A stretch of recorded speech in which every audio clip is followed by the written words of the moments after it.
Dalam Al-Quran surat Al-Ahqaf ayat 15, Allah memerintahkan wa wassaynal insana biwalidayhi ihsana.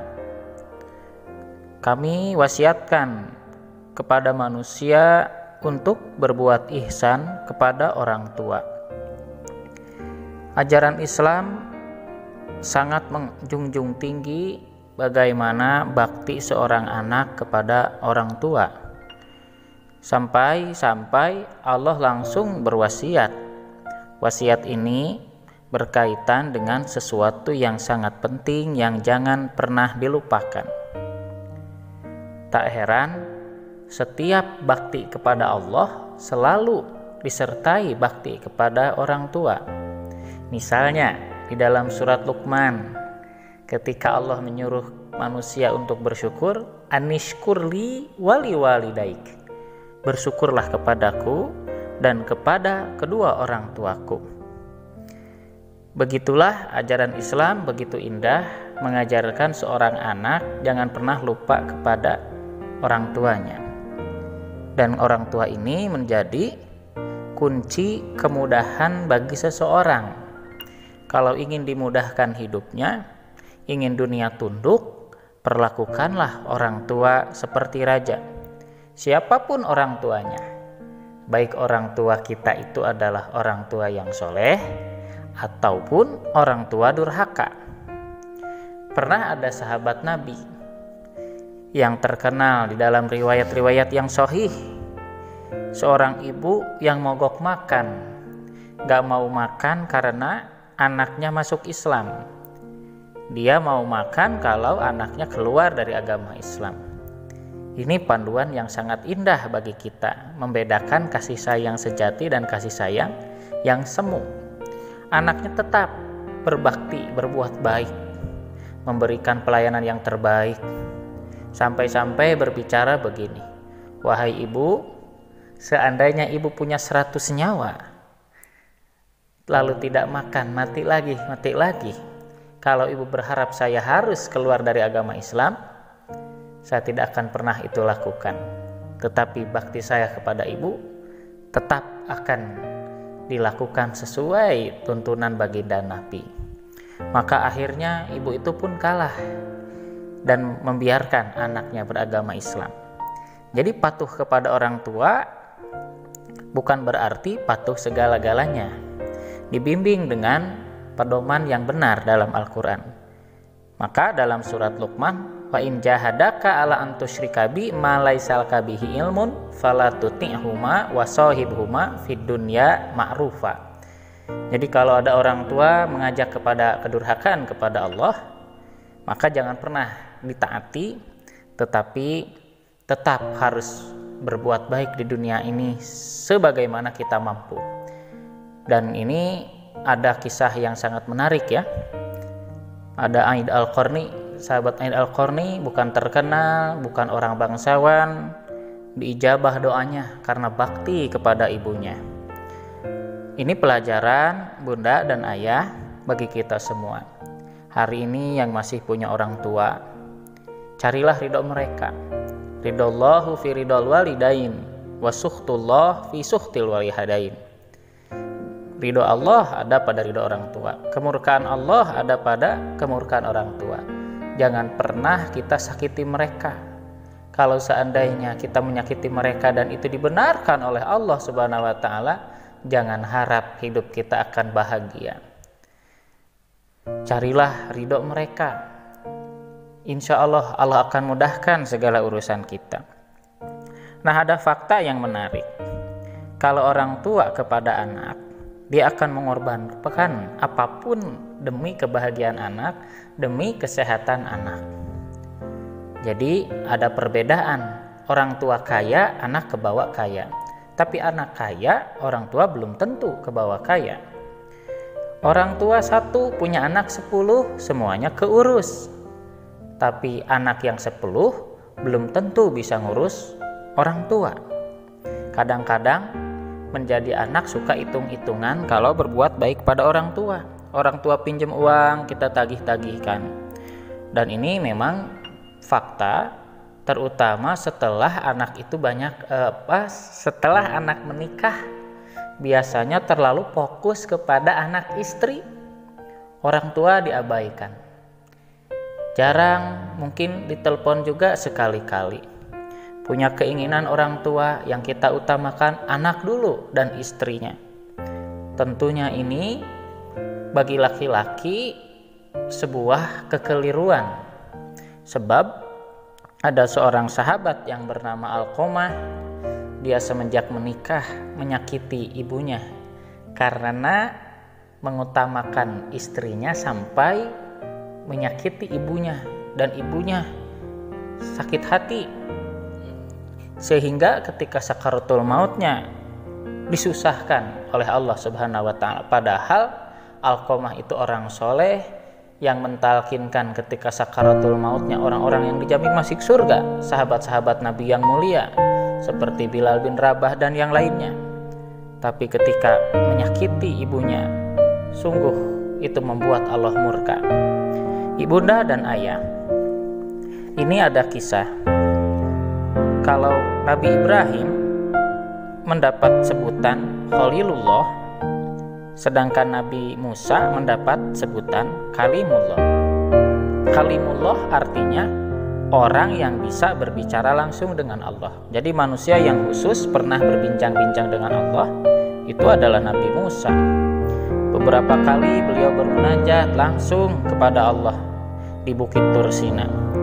Pernah dalam suatu munajat beliau mengajukan pertanyaan, "Ya Allah, dengan siapakah kelak hamba bertetangga di dalam surga?" Dalam kesempatan itu Nabi Musa mendapat jawaban yang membuatnya sangat penasaran. Disebutkan bahwa di surga kelak dia akan bertetangga dengan seorang pemuda tampan yang berasal dari sebuah kampung. Usai bermunajat, Nabi Musa tidak sabar ingin segera berjumpa dengan calon tetangganya. Tanpa menunda-nunda waktu, beliau langsung turun dari Bukit Tur Sina lalu berjalan menuju tempat yang disebutkan. Jarak yang ditempuh cukup jauh, namun hal itu tidak menghalangi tekad beliau untuk bertemu dengan pemuda tersebut. Setelah menempuh beberapa hari perjalanan, akhirnya Nabi Musa sampai di tempat yang dituju. Beliau bertanya kepada orang-orang kampung yang ditemuinya mengenai keberadaan pemuda yang dicari. Kesungguhan Nabi Musa membuahkan hasil. Diantar oleh seorang tokoh masyarakat setempat. Akhirnya Nabi Musa menemukan tempat tinggal pemuda yang dicarinya. Setelah 3 kali mengucap salam, terdengar suara pintu dibuka. Dari balik pintu terdengar seorang menjawab salam. Sejenak kemudian muncullah seorang pemuda tampan. Si pemuda kemudian mempersilahkan Nabi Musa masuk ke rumah. Beliau dipersilahkan duduk di ruang tamu yang tak seberapa luas. Ada hal yang mengherankan. Setelah mempersilahkan Nabi Musa duduk, si pemuda malah pergi. Dia masuk ke sebuah kamar. Nabi Musa lama menunggu, tetapi si pemuda belum juga keluar dari dalam kamar. Sepertinya dia sedang mengerjakan urusan yang sangat penting. Jika tidak, mana mungkin dia mengabaikan tamu yang datang dari tempat jauh. Nabi Musa mengira-ngira apa yang dilakukan si pemuda di dalam kamar. Saat itulah si pemuda muncul.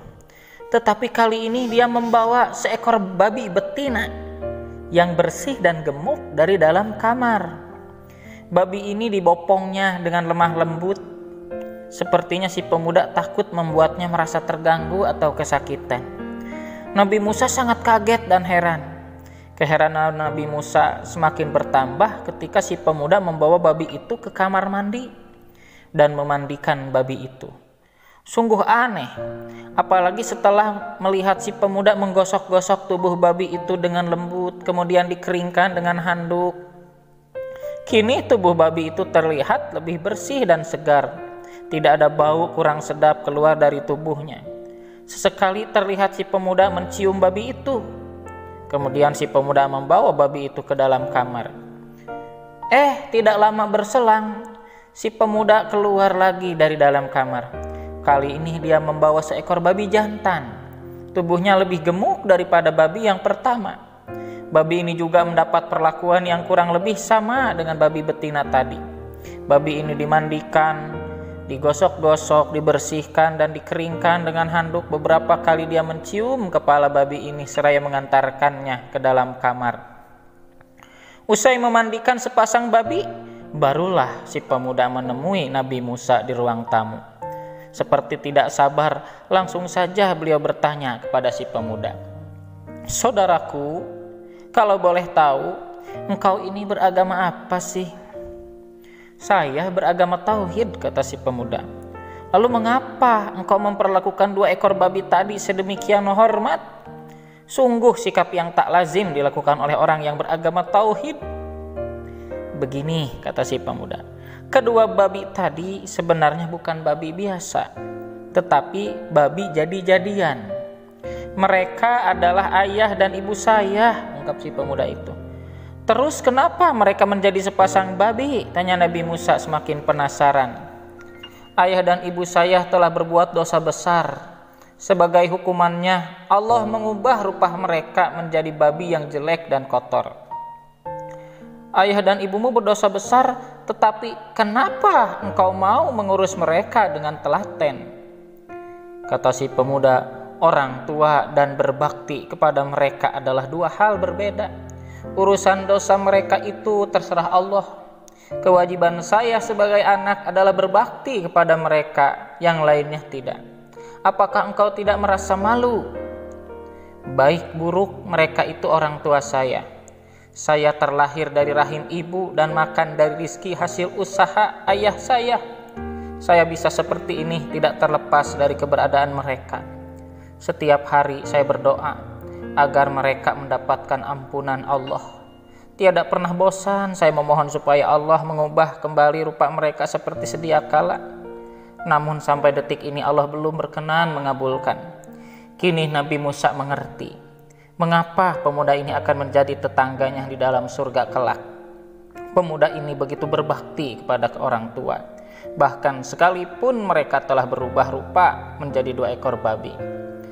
Bunda, ayah, hari ini yang masih punya orang tua, selayaknya